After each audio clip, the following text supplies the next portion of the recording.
मुझे लगा कि चूंकि आगे CDRI ही मेरा भविष्य होगा, so I prefer to join CDRI, और वहाँ मैंने ज्वाइन किया।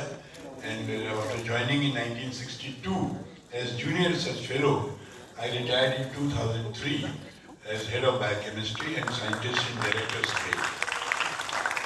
अब हम ये जानना चाहेंगे कि भाई पढ़ाई लिखाई हो गई, मकाम भी मिल गया, जवानी के दौर में लौटते हैं। ये सब जवान बच्चे हैं, जवानी का दौर का कोई ऐसा किस्सा जहाँ अच्छी बातें भी होती हैं, गलतियाँ भी होती हैं। ये सब बच्चे जो बैठे हैं, बच्चे युवा जो भी आप उनको समझें, क्योंकि दिल तो बच्चा है जी।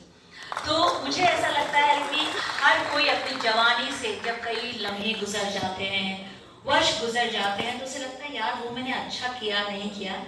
You learn so many things. तो आपने अपनी जवानी में कोई जवानी की खास बात जिससे आपने सीखा, या इन जवानों को आप क्या बताना चाहेंगे जवानी में कितना सतर्क रहें और कैसे अपना करियर बनाएं? देखिए, हमारा करियर ऐसे बना कि मेरी शादी भी कुछ जल्दी ही हो गई थी। मैं 19 साल का था, मेरी शादी हो गई थी। मेरी वाइफ हाई स्कूल पास थी, मैंने MSc पास किया था। लेकिन एज द थिंग्स वेन, उनको में पढ़ने की लगन थी। फिर उन्होंने इंटरमीडिएट किया, IT से BSc किया, MA किया, एंथ्रोपोलॉजी से PhD किया। फिर वो नारी निकेतन में उन्होंने डिपार्टमेंट ऑफ एंथ्रोपोलॉजी एस्टेब्लिश किया। मैं आपको यहाँ रोक रही हूँ, इनकी जीवन संगिनी भी यहाँ बैठी हैं, तो इनके लिए भी तालियां जोरदार।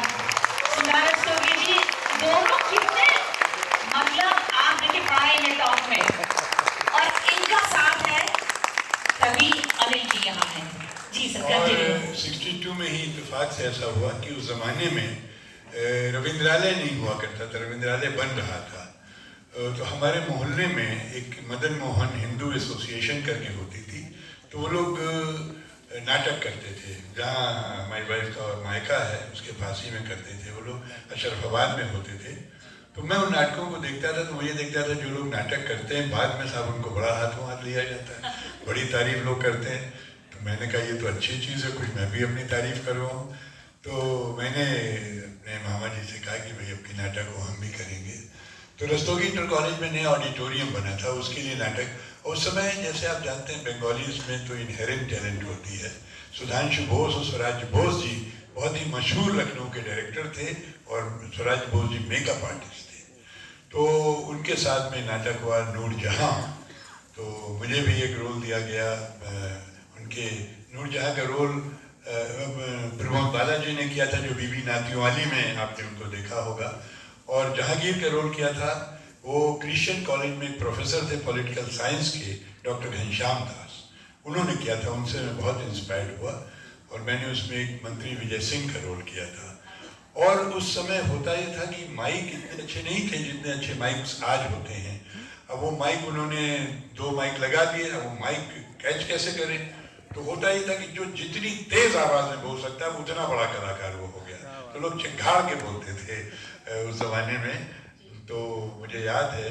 लेकिन उसके बाद जो वाहवाही मिली उससे थोड़ा और इसका नशा सवार हुआ। लेकिन एक चीज आपने देखी, ये बात बिल्कुल किनारे कर रहे हैं, जवानी के दिन में कोई गलती की क्या, किसी से मोहब्बत हुई क्या, किसी से धोखा मिला क्या, ये जानना चाहते हैं?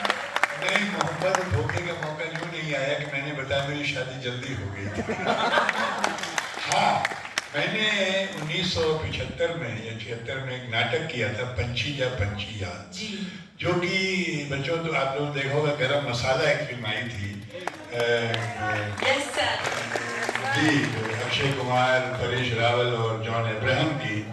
वो फिल्म तो आई थी 2002 में, लेकिन मैंने वो नाटक, एक्चुअली वो अमेरिकन फिल्म थी, बोइंग बोइंग, टॉनी कर्टिस की फिल्म थी।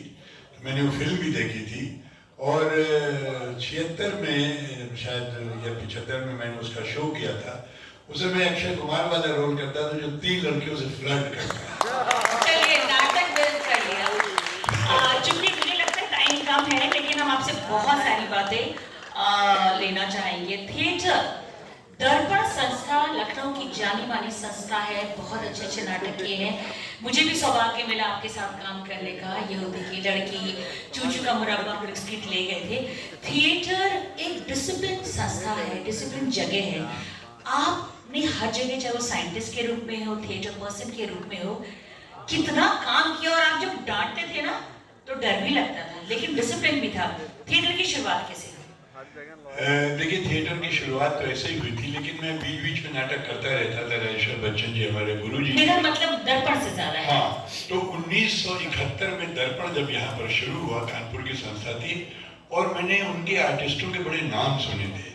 तो 72 में जब बीवी कारंथ जी यहाँ पर आए, तो स्वदेश बंधु जी जो यहाँ पर फाउंडर थे, उर्मिल कुमार थपलियाल वगैरह, तो मेरी लैब में आए, बोले अनिल जी, एक बड़े भारी डायरेक्टर को हमने बुलाया है दर्पण संस्था के लिए, क्या आप उसमें काम करना शुरू करेंगे?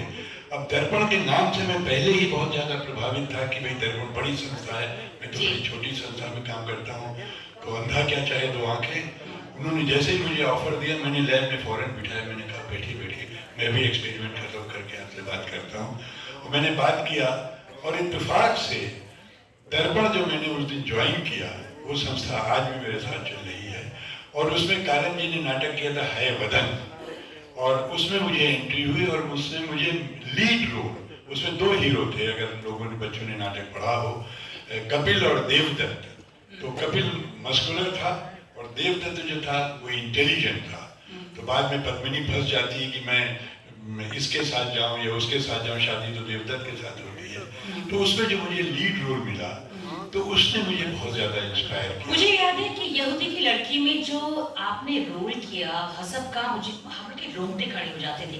अब चूंकि बात से बात निकली है, मैं चाहूंगी कि यहूदी की लड़की में जो आपने रोल किया था, उसका एक दो डायलॉग तो हम सुना दीजिए, फिर आगे बढ़ते हैं। जरूर, मैं उसमें ये भी बताना चाहूंगा कि यहूदी की लड़की में यहूदी का रोल अनुपम खेर साहब कर रहे थे उस वक्त। तालियां अनुपम खेर साहब के। और मैंने उनको 15 दिन रिहर्सल करते हुए देखा था। बाद में उनको फिल्म सारांश मिल गई, तो उन्होंने कहा अनिल जी, मैं माफ़ी चाहूँगा, मैं मुंबई जाना चाहता हूँ। तो मैंने कहा जरूर जी। तब थपलियाल जी ने रोल मुझे असाइन किया। लेकिन वो नाटक वाकई में पारसी स्टाइल के जो नाटक होते थे, बहुत ही सशक्त नाटक होते थे, आकाश कश्मीरी जी के लिखे हुए, जिनमें लाउड डायलॉग्स, ब्रॉड जेस्चर्स और बड़े पावरफुल डायलॉग्स होते थे। तो उसका मैं एक डायलॉग सुनाना चाहूँगा। मैं यहूदी का रोल उसमें करता था। तो उसमें सिचुएशन ये है कि वो उसकी बच्ची को सजा देता है कि जाओ इसको खौलते हुए तेल के कढ़ाव में डाल दो, क्योंकि इसने हमारे प्रिंस के ऊपर गलत इल्जाम लगाया है, जो कि गलत था, लेकिन रोमन और यहूदियों बराबर चलती रहती है। तो वो कहता है कि तेरी भी एक बच्ची थी। तो अच्छा, वो कहता बता उसके बारे में। तो वो है, अच्छा तो सुन, रोमा की आतिशज़दगी से 2 बरस पेशतर का वाक़या कि तूने मैं सलाम न करने के जुर्म में मेरी मासूम बच्ची को आग के तंदूर में डाल दिया था।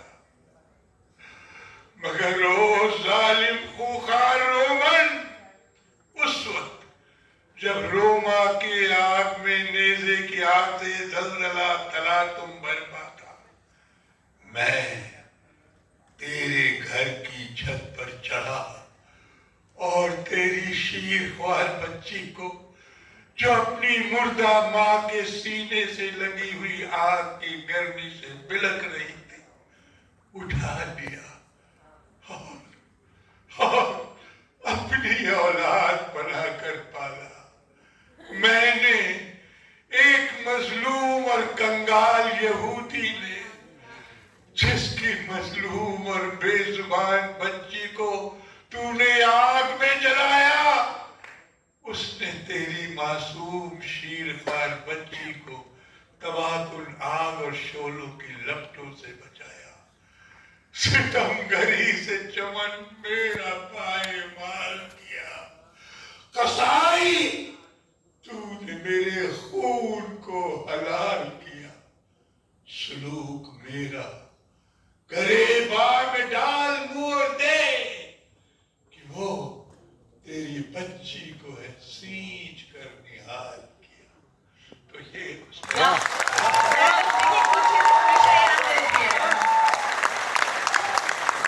बताना चाहूंगी कि इस नाटक के डायरेक्टर स्वर्गीय श्री उर्मिल कुमार थपलियाल जी थे, जो आज हमारे बीच नहीं है। बहुत कुछ सीखा, हम लोगों ने साथ में काम भी किया, और मैं अनिल जी के साथ यहूदी की लड़की में मैंने रोल किया था। और अब बिल्कुल उलट करते हैं, चूचू का मुरब्बा। फिल्म चूचू का मुरब्बा देखने सुनने वालों को हमारी नमस्ते। आज जो हम नमूना पेश करने जा रहे हैं वो आपके दिलों में तहलका मचा देगा। आपके पड़ोसी आपसे ज्यादा चलने लगेंगे और आप बार बार लगातार इसे एक दुर्घटना की तरह याद रखेंगे। जी हाँ, इस फसाने के आइडिया नवाज जनाब मुंशी फन्ने खान लाहौरी के मुताबिक उनके इस आइडिया पर किसी का कोई हक नहीं। कोई भी ऐरा गैरा नत्थु खैरा पर फिल्म बना सकता है। मगर मुताबिक ये मुंशी डांस और नृत्य, म्यूजिक और संगीत, ड्रामे और नाटक की इस हाहाकार पेशकश में जो अकस रणछोड़ जी भाई चंद्रा वाले ने रबड़ की तरह खींच के मारा है, उसके आगे कोई पानी भी नहीं मांग सकता। तो कदरदानो, ये था चूचू का मुरब्बा की झलकी जो हमने साथ में की थी। ये भी धबल्याल जी ने लिखी थी, डायरेक्ट की थी और हम दोनों ने उसमें साथ में काम किया। और इसका सबसे बड़ा शो हमने जब आकाशवाणी भारती की सिल्वर जुबली मनाई गई थी तो उन्हें हमें बम्बई में लखनऊ से बुलाया गया था और हमने रविंद्र जैन जी के साथ प्लेटफॉर्म शेयर किया। और आपको याद है अमीन सैनी साहब देख रहे थे कि ये अनिल जी जो है वो मेरे जैसे कैसा बोल रहे हैं। हम लोगों ने उन्हीं को इमिटेट किया था। यस। और अब ये थिएटर की बात थी, अब हम आते हैं फिल्मों की बात। इश्कज़ादे तो तुम लोगों ने देखी होगी बच्चों। यस। उसमें ये बताइए किसके पिताजी का रोल किया था? अर्जुन कपूर, करेक्ट। हम चाहेंगे ये आपकी पहली फिल्म थी या नहीं थी, या ये रोल करते समय कैसा लगा, और अर्जुन कपूर के साथ जो आपके अनुभव है? नहीं, एक्चुअली रमा मैं बताना चाहूंगा बच्चों को कि मुझे पहला जो ब्रेक मिला था, वैसे तो मैं 71 से आकाशवाणी और 75 से दूरदर्शन में कर रहा था, लेकिन जो मुझे पहला ब्रेक मिला वो यहाँ जो टीचर्स बैठते हैं जानते होंगे, उड़ान एक सीरियल आता था कविता चौधरी का, जिसमें मैंने एसएसपी की भूमिका की थी। इत्तेफाक से उस समय सिर्फ DD1 हुआ करता था, तो मेरा जो उसमें सीनियर सुपरिटेंडेंट का पुलिस का रोल जो था पूरे भारत में देखा जाता था। और बच्चों मजा तब आता था जब मैं एज ए साइंटिस्ट मैं कोई मीटिंग अटेंड करने, कोई अपना पेपर प्रेजेंट करने या कहीं लेक्चर देने, कहीं एग्जाम देने जाता था, तो लोगों को यकीन नहीं होता था कि मैं उड़ान का बशीर अहमद हूँ। तो इस तरीके से फिल्म में मैं छोटी मोटी फिल्में कर रहा था, लेकिन जो मुझे बड़ा ब्रेक मिला जिसकी वजह से मैं आज आपके सामने बैठा हूँ और मैं बॉलीवुड में गया, वो फिल्म थी शहजादे। मैं कई पहले फिल्म कर चुका था, लेकिन शहजादे में जो मैंने रोल किया मुझे नहीं लगा था कि मैंने कोई उसमें बहुत अच्छा रोल किया या बड़ा प्रोमिनेंट रोल किया। लेकिन जब मुझे बॉम्बे से कॉल आई उसके लिए, देन आई रियलाइज, जो बॉम्बे में मुझे उसके लिए बहुत लोगों ने सराहा, उस रोल को बहुत पसंद किया, तो मुझे भी लगा कि शायद मैंने कुछ अच्छा काम कर दिया। मैं आपको रोक रही हूँ, बता दूं आपको, लोग सोचते हैं अरे 60 साल में कौन मुंबई स्ट्रगल करने जाएगा। 70 साल, ओह माय गॉड, 70 साल में कौन स्ट्रगल करने जाएगा। लेकिन जज्बा देखिए, डॉक्टर अली रस्तोगी का जज्बा था जो मुंबई स्ट्रगल किया, वहां इन्होंने किराए पे फ्लैट लिया, एम आई राइट। उसके बाद वहां भी इन्होंने बहुत काम किया। तो मैं आपको बता दूं, जब जागो तब सवेरा। आप निराश मत होइए, किसी भी उम्र में यदि आप अभिनय में रुचि रखते हैं तो इतना बड़ा इंस्पिरेशन आपके सामने है। Please continue. तो वहाँ जो मैं गया तो वहाँ यही हुआ कि जब मुझे कॉल किया गया तो आई वाज 69 प्लस, मैं लिप भी करता था, लेकिन वो लोग बिल्कुल मेरे पीछे पड़े थे। उस समय जो सीरियल आता था ना बोले तुम ना, मैंने कुछ कहा कलर्स में, उन्होंने कहा नहीं साहब चैनल ने आपको पसंद किया। तो फिर मैं गया, मेरा बेटा मुझे ले गया, मैंने वो फ्लैट वगैरह। उसके बाद फिर मेरा बिल्कुल उससे कैरियर ही बदल गया। आज जो मैं इतनी फिल्में कर रहा हूँ, लगभग 70 फिल्में मैं कर चुका हूँ अब तक, और 500 से ज़्यादा मेरे टेलीविज़न पे एपिसोड आ चुके हैं। तो वो सिर्फ उसका जो पॉइंट था शुरू करने का, वो इश्कज़ादे था। उस फिल्म ने मुझे बहुत बड़ा प्रोत्साहन दिया, बड़ा काम करने का मुझे मौका दिया। और बम्बई में फिर जाके मैंने बहुत काम किए। मैंने टेलीविज़न कॉमर्शियल्स भी किए, मैंने सीरियल्स भी किए, जो डेली सोप्स भी किए, और मैंने फिल्में भी की। लेकिन बम्बई तो आप जानते हैं महानगरी जादू की नगरी है। मेरी फैमिली चूँकि लखनऊ में थी, मैं लखनऊ आ गया। लेकिन आज भी अगर जो मैं काम कर रहा हूँ, काम कर पा रहा हूँ, वो यही वजह है कि मैं बम्बई में 5 साल रहा। वहाँ के कास्टिंग डायरेक्टर सब मुझे जानते हैं और मेरे लायक रोल होता है तो मुझे बुलाते हैं। मैं सिर्फ बच्चों को ये ज़रूर कहना चाहूँगा कि it is never late You see, age is just a number. I am 81 plus, और अभी भी मैं रमा को बता रहा था कि इस महीने और अगले महीने मिला के मेरी 3 नई फिल्में मैं शुरू करने जा रहा हूँ।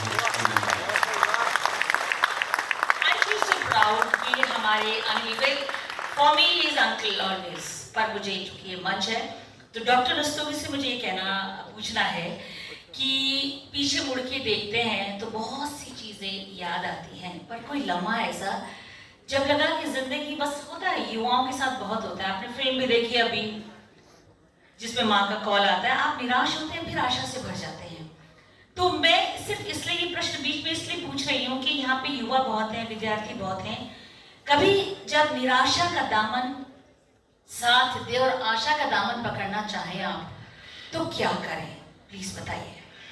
देखिए, इसमें निराशा का दामन को तो मानना ही नहीं चाहिए। अभी बहुत से लोग जो मुझे नहीं जानते हैं, या जैसे कोई टीवी कमर्शियल करना होता है उसके लिए स्पेसिफिक स्टाइल, स्पेसिफिक फेस चाहिए होता है, मुझे भी ऑडिशन देना होता है। तो मैं एक फार्मूला बच्चों, जैसे मैंने बताया मैं बायोकेमिस्ट हूँ, एक फार्मूला मैंने कहीं पढ़ा था, नेट पे ही पढ़ा था, कि जिसका है hard work HW plus P perseverance plus T talent. देखिए, टैलेंट थोड़ी होनी जरूर चाहिए, आप उसको डेवलप कर सकते हैं, आप उसकी ग्रूमिंग कर सकते हैं, आप उसको बढ़ा सकते हैं, लेकिन अगर टैलेंट है नहीं तो आप ठोक पीट कर टैलेंट नहीं ला सकते हैं। And then it is multiplied by luck. Luck जरूर काम करती है, लेकिन लक भी उसको सपोर्ट करती है जो काम करता रहता है। परसिवरेंस से मेरा मतलब बच्चों यही है कि अगर आपको मान लीजिए आप मुंबई गए, 2-4 आपने ऑडिशन दिया, नहीं आपका सिलेक्शन हुआ, निराशा हुई, तो निराश नहीं होना चाहिए। इसके ये माने नहीं है कि आप काबिल नहीं हैं या आप में टैलेंट नहीं है। आप में टैलेंट है, लेकिन उनको जो चीज़ चाहिए वो शायद आपको नहीं मिल रही है, क्योंकि उसके लिए एक स्पेसिफिक रिक्वायरमेंट होती है। और इस बारे में ये कहना चाहूँगा, जो कि बहुत ज़्यादा समय नहीं है, कि इस मामले में थिएटर बहुत मदद किया मुझे। देखिए, मैंने कोई ट्रेनिंग स्कूल नहीं ज्वाइन किया, क्योंकि मैं रेगुलर, जैसे मैंने बताया, मैं साइंस का स्टूडेंट रहा। साइंस की फिर मैं CDRI में मैं जॉब करता रहा, और जॉब भी मेरा जो था बच्चों बहुत डिमांडिंग था ये, क्योंकि रिसर्च इज़ वेरी डिमांडिंग। मैं DAD के फेलोशिप में मैं जर्मनी गया 1.5 साल के लिए, फिर 3 महीने के लिए। फिर आप जानते हो एक बहुत बड़ी कंपनी है डायबिटीज़ के ऊपर जिन्होंने इंसुलिन बनाई है, नोवो नॉर्डिस्क, उनके साथ 5 साल मेरा कोलैबोरेशन था। सिर्फ 6 महीने के लिए वो आए थे, लेकिन उसमें मैं कोऑर्डिनेटर था, तो वो काम हमारा इतना बढ़िया रहा कि वो 5 साल तक लगातार वो हमारी प्रोजेक्ट को एक्सटेंड करते रहे, और मैं बार बार हर साल में डेनमार्क जाता था, वो लोग यहाँ लखनऊ आते थे। तो सिर्फ कहना ये है कि जिस काम में भी लगे, मैं जब जर्मनी गया तो थिएटर में बिल्कुल भूल गया था, वहाँ मैंने पूरे डेडिकेशन से काम किया। मुझसे मेरा हेड ऑफ डिपार्टमेंट जो था, वो कहता बेचारे भाई आप आए हो पहली बार मेरे, दिस वॉज 1973 बच्चों, और शायद अपने परिवार से या पहली बार कोई विदेश गया था, तो मुझसे कहते थे मेरे प्रोफेसर कि जाकर के घूमो घामो, जर्मनी बहुत घूमने का है। लेकिन मैं कहता था नहीं, मुझे सरकार ने, मेरे इंस्टीट्यूट ने मुझे सीखने के लिए भेजा है। और मैं आपको यकीन बताऊं कि मैं रात भर काम करता था, और अक्सर ये होता था कि मेरी वाइफ वहाँ लैब में कुर्सियाँ जोड़ करके वहीं सो जाती थी, और मेरा एक्सपेरिमेंट। बस यहीं पे मैं आ रही थी, हर समय आप काम करते रहेंगे। अरे पत्नी को कभी टाइम दिया कि नहीं दिया?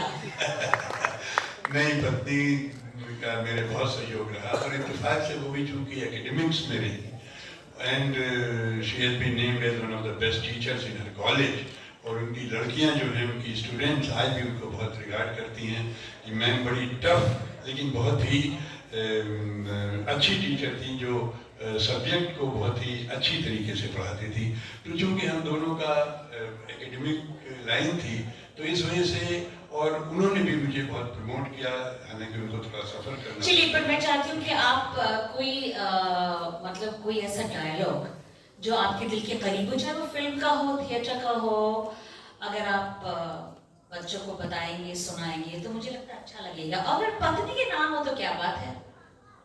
किस टाइप का डायलॉग? कोई भी डायलॉग जो आपके दिल के करीब हो, फिल्म का, या इतनी फिल्में आपने की हैं और अभी लगातार आपने अभी मुख्यमंत्री का रोल किया था आश्रम में, any dialogue which is very close to your heart actually. इस फिल्म में तो आप जानते हो डायलॉग मिलता है, और अब मेरी ऐसी उम्र हो गई कि मुझे याद नहीं रहता इस मामले में। उमर, आपने कितना अच्छा यहूदी की लड़की का इतना लंबा डायलॉग सुनाया, क्या बात कर रहे हैं आप? नहीं, ये डायलॉग जैसे तुमने कहा रमा, मेरे दिल के बहुत नजदीक था। ये क्लिप जो मैंने 1979 में इसका पहला शो किया था और 2010 में मैंने जब दर्पण का गोल्डन जुबली जिसमें अनुपम खेर साहब का भी प्ले मैंने रखा था, तो उसमें मैंने लास्ट शो इसका किया था। उसके बाद से मैंने कभी स्क्रिप्ट नहीं देखी है, लेकिन ये डायलॉग मेरे, जैसे मैंने बताया, ये प्ले मेरे दिल के बहुत ही नज़दीक रहा और मैंने इसके शो बम्बई, कैलकाटा, दिल्ली बहुत जगह किए और बहुत जगह नाटक पसंद किया गया। और फिर तो इसमें मेरी पत्नी का ही बहुत, जैसे मुझे डायलॉग अब याद नहीं होते।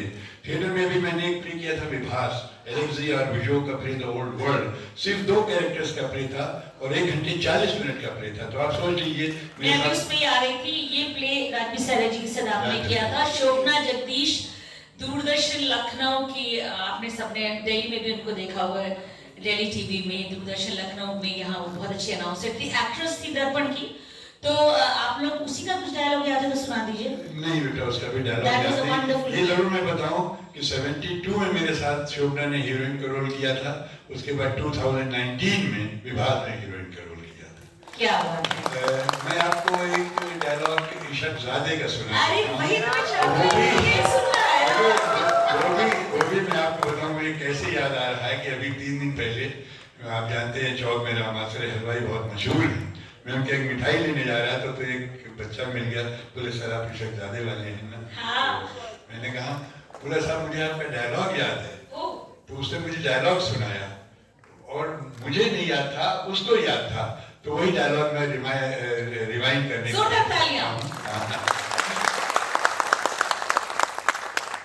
देखो कमिश्नर साहब, एक बात हम बता दें, अगर हमारी पार्टी का कोनो आदमी कोई गड़बड़ सड़बड़ करेगा तो हम उसे गुत्ती पकड़ के आपके पास लाके पेश कर देंगे। आप उसे जेल, फांसी, काला पानी जो मजाओ सजा दे देना, लेकिन कुरैशियों को समझा दो, इनमें अगर कोई गड़बड़ की तो ये चुप नहीं बैठेंगे। गांधी बाबा का खानदान है हमारा, हम लोग बड़े शांत प्रिय लोग हैं। तो कमिश्नर कहता भाई उन्होंने प्रॉमिस किया। कोई बात नहीं, उन्होंने प्रॉमिस दिया है, हम आपको प्रॉमिस का पाप देते हैं। याद है, कितनी अच्छी बात है। ये डायलॉग उस बच्चे ने मुझे सुनाया।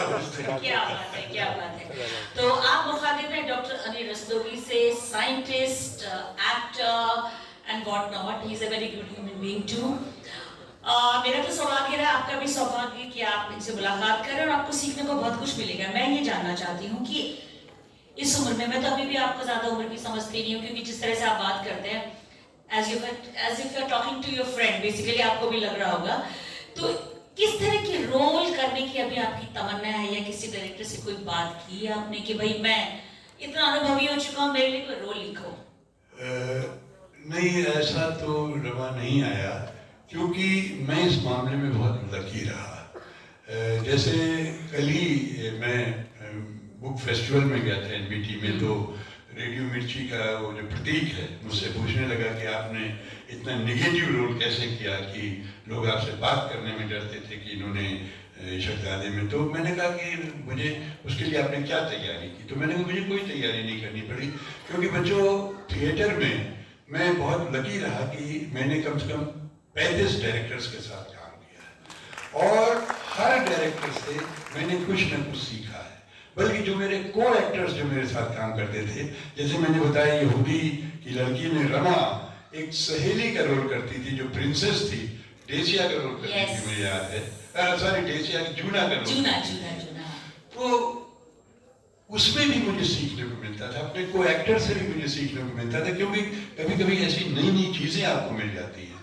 लेकिन जो एक बात जो मैं कहना चाहूँगा कि रिहर्सल्स जब मैं करता था बहुत ही सिंसियरली करता था, और मैं डायरेक्टर को बहुत वॉच करता था कि हमें तो बताते ही हैं, उसकी मैं घर जाके प्रैक्टिस भी करता था, लेकिन डायरेक्टर दूसरों को भी क्या बताते हैं, ताकि अगर कल मुझे दूसरे का रोल करना चाहे तो मैं उसे कैसे करूँ।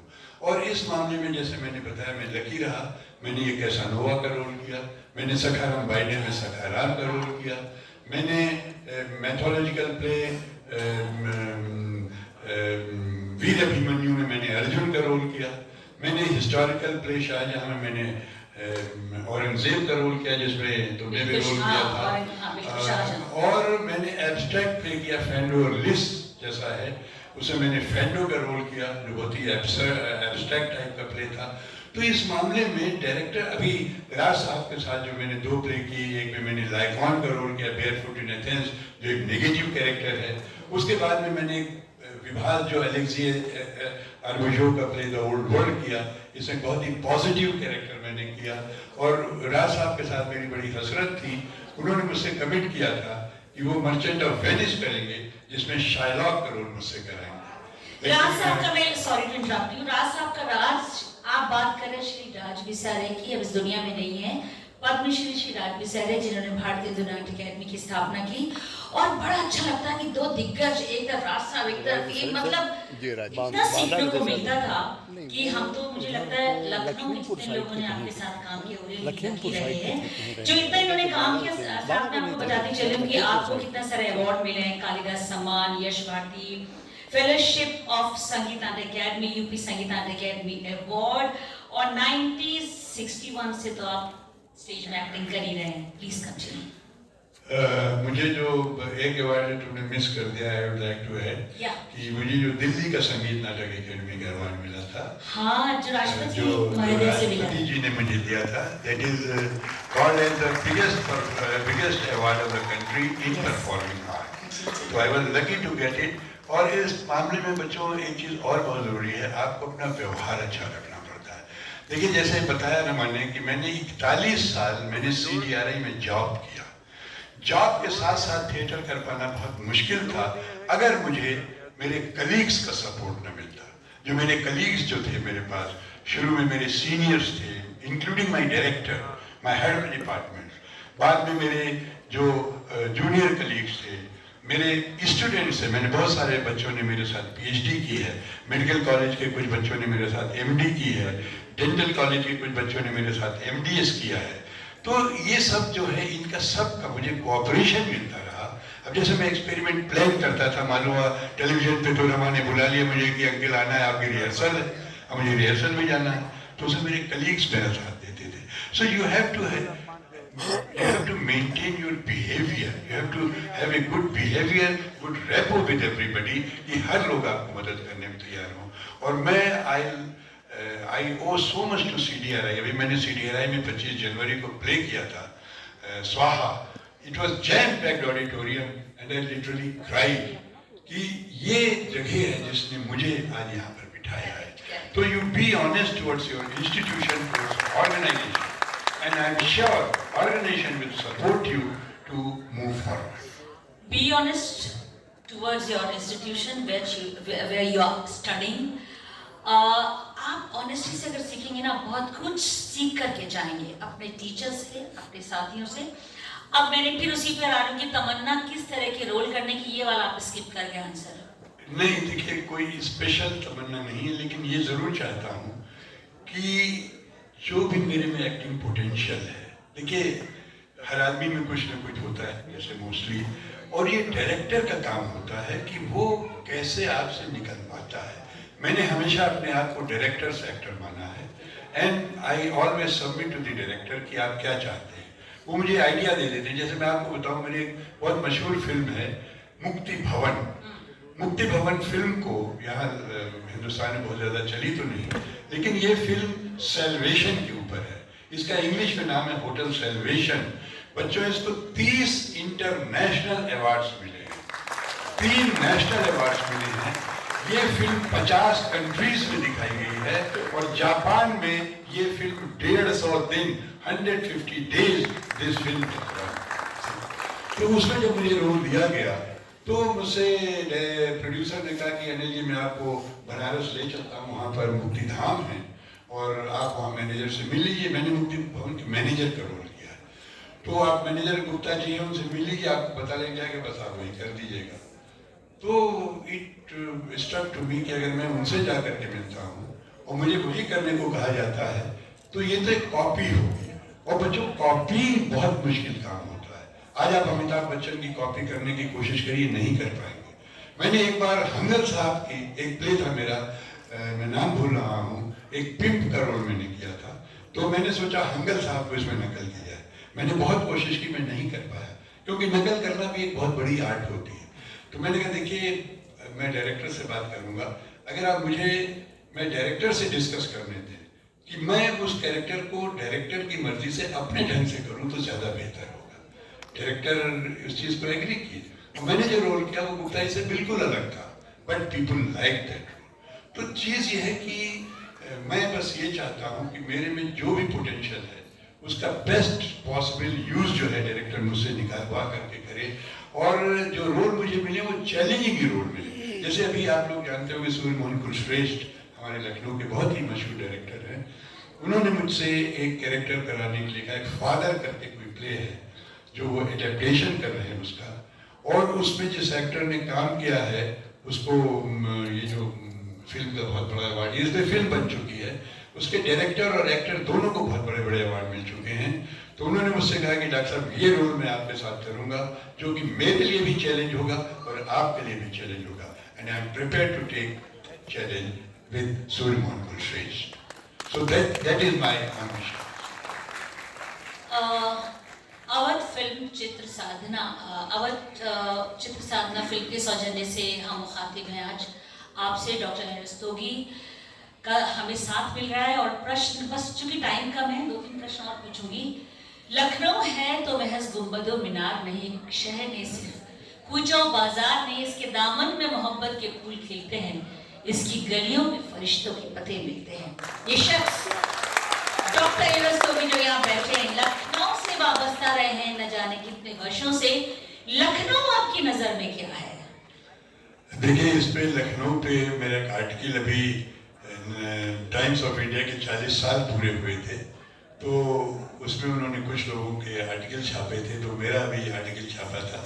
उसका टाइटल था हम फिदाए लखनऊ, और उसकी शुरुआत मैंने इसी से की थी। मैं उन राइटर का नाम भूल रहा हूँ, नहीं योगेश प्रवीण का नहीं है, ये बहुत पुराने हैं, मुझे रवि भट्ट जी ने बताया था। हम फिदाए लखनऊ, लखनऊ हम पर फिदा, आसमां की क्या ताकत जो चुराए लखनऊ। तो लखनऊ में दोस्तों में, लखनऊ में पैदा हुआ, लखनऊ की गलियों में बड़ा हुआ। लखनऊ में मेरी सारी एजुकेशन हुई, रस्तोगी इंटर कॉलेज में, फिर जुबली इंटर कॉलेज में, उसके बाद में लखनऊ यूनिवर्सिटी में, फिर मैंने CDRI में काम किया। मैंने जो शुरुआत की चाहे थिएटर की थी, चाहे, हालांकि थिएटर मैंने पूरे हिंदुस्तान भर में किया है। मैं बताना चाहूँगा मेरे 97 डिफरेंट प्लेस के करीब 1000 शोज मैंने पूरे हिंदुस्तान भर में किए।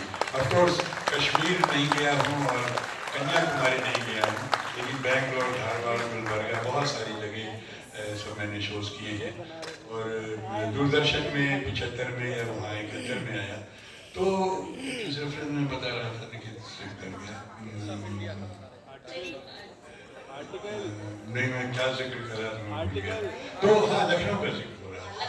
तो मेरी जैसे जो मुझे पहला टेलीविजन ब्रेक मिला उड़ान, वो मुझे लखनऊ में मिला, बम्बई जाना नहीं पड़ा। जो मुझे फिल्म का ब्रेक मिला इशक़ज़ादे, वो मुझे लखनऊ में मिला। तो चाहे थिएटर हो, चाहे रेडियो हो, रेडियो तो हमने पूरा लखनऊ में ही किया, बाहर सिर्फ तो वही भारती के प्रोग्राम में गए थे, या फिर भारती से हम लोग के प्ले जरूर ब्रॉडकास्ट होते थे। तो इस तरीके से मेरे लिए तो लखनऊ मेरी जन्मभूमि, कर्म भूमि, सब कुछ मेरे लिए लखनऊ है। और लखनऊ में मेरे ऊपर जो उपकार किया है, लखनऊ के लोगों ने जो मुझे प्यार दिया है, लखनऊ के दर्शकों ने, देखिए बच्चों, थिएटर जो है वो दर्शकों के ऊपर डिपेंड करता है।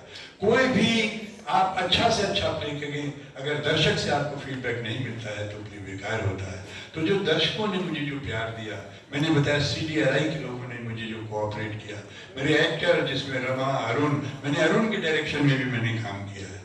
तो इन सब लोगों से जो मुझे सीखने को मिला, ज़्यादातर सब लखनऊ से मिला। बम्बई तो मैं जरूर 4-5 साल रहा, और उसमें भी जो इत्तेफाक से मैंने पहले जो बड़ी फिल्म की थी, या पहली फिल्म की थी, वो सुधीर मिश्रा जी की थी, ये वो मंजिल तो नहीं, वो भी लखनऊ के थे, जिसको नेशनल अवार्ड मिला था, वो मेरी पहली फिल्म थी। कितनी सारी स्मृतियां हैं, मतलब मुझे लगता है समय कम पड़ जाएगा, और मैं माफ़ी चाहती हूँ कि मैं आपको टोक रही हूँ बीच बीच में।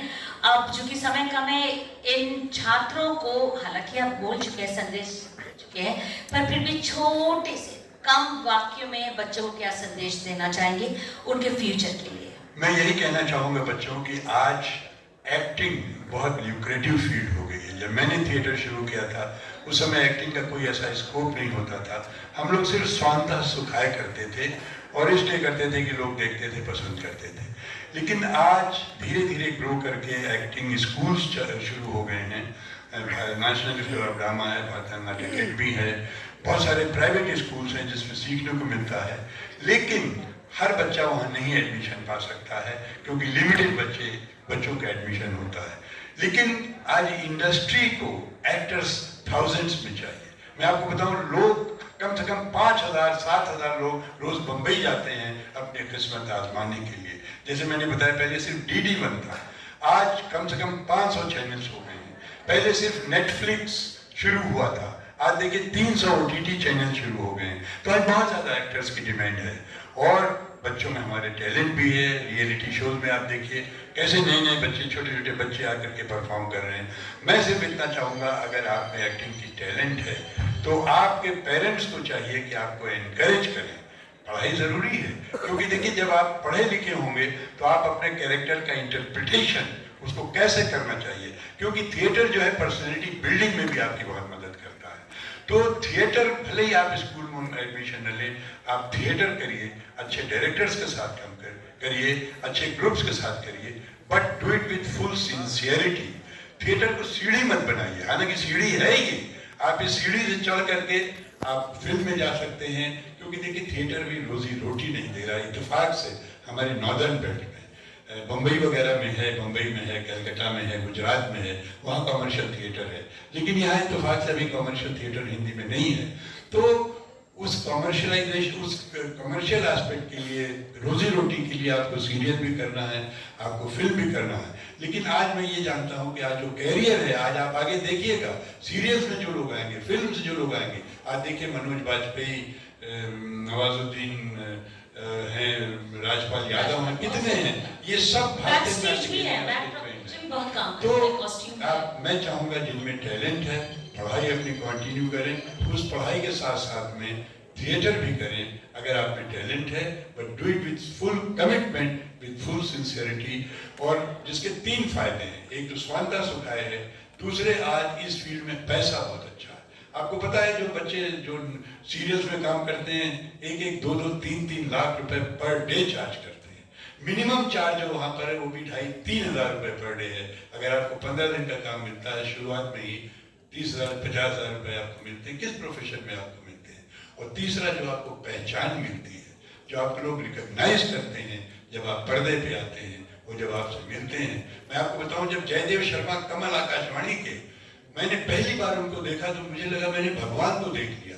मैंने कहा अरे यही जयदेव शर्मा कमल है जिनको मैं रेडियो पे सुनता था, मैं सरेआम अपनी आंखों के सामने देखता। वो बच्चों जो आपको जो पहचान बच्चों से मिलती है, मुझे नहीं लगता है कि इससे बढ़ के कोई भी काम ऐसा हो सकता है जो आपको सेटिस्फैक्शन दे सके। और आदमी काहे के लिए जिंदा रहता है? सेटिस्फैक्शन के लिए, चाहे पैसे का सेटिस्फैक्शन हो, काम का सेटिस्फैक्शन हो, या क्रिएटिविटी का सेटिस्फैक्शन हो। तो बस सिर्फ इतना है कि मेहनत करिए, मेहनत से मत चूकिए, लगे रहिए। ये नहीं कि 4 में ऑडिशन में नहीं मिला तो छोड़ के निराश होकर बैठिए, नहीं। अगर आप में टैलेंट है तो आपको जरूर एक्सपोजर मिलेगा। I am pretty sure. So all the best to you. निराश होकर के आपने शब्द इस्तेमाल किया। एक गाना है, इतनी शक्ति हमें देना दाता, मन का विश्वास कमजोर होना। इस लाइन से वाइंड अप करूंगी। और इतनी शक्ति हमें दे न दाता, मन का विश्वास कमजोर होना। हम चले नेक रास्ते पे, हमसे भूल कर भी कोई भूल होना। दूर अज्ञान के हो अंधेरे, तू हमें ज्ञान की रोशनी दे। हर बुराई से बचते रहे हम, जितनी भी दे भली जिंदगी दे। बैर होना किसी का किसी से, भावना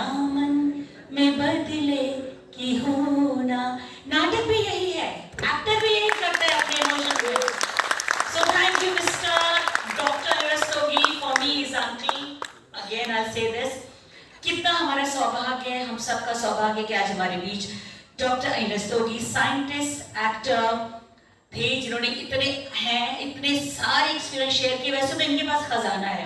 थैंक यू फॉर कमिंग। नहीं, मेरे लिए भी बड़े सौभाग्य की बात है एक इतनी बड़ी यूनिवर्सिटी में और इतने बच्चों के साथ मुझे बात करने का मौका मिला। I am so grateful to you for the organisers. So many thanks from me. Thank you. शुक्रिया मेरा भी बहुत बहुत धन्यवाद। Awadh Chitra Sadhana film, thank you so much for calling us और हम दोनों को फिर से मौका देने के लिए शुक्रिया सभी का बहुत बहुत।